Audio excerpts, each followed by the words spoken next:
Iau și pe asta, iau și pe asta. Recunoaște că sunt prea puternic. Băi, neghiniță, dacă strănuți spre tine te lipesc de perete, așa că tranquila și marși la maică-ta în cușcă. Gata, deci mai scos din pepeni. Unde ți-e gâtul? Aha, aici, îmi bag colții aici și în 2 secunde ești mort. Așteaptă numai puțin. Cred că n-am dințișori. Poți să mă aștepți puțin să-mi crească dințișorii, apoi să te sfârși? Copilul, eu sunt Pitbull, câinele de care ți-a zis măta să te ferești. Eu mănânc la masă cam 2 generații de câini ca tine, așa că du-te să te lupți cu veverițe sau hamster dacă vrei să scapi cu viață. Bău! Opa!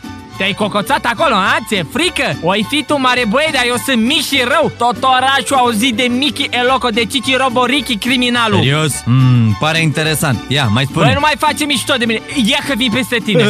Sună amuzant. Gata, am intrat peste tine. Minutele sunt numărate, bestie. Bun, auzi? Hai că mă duc să-mi aduc niște popcorn și suc și vin să mă bați vreo câteva ore, că e distractiv, bine?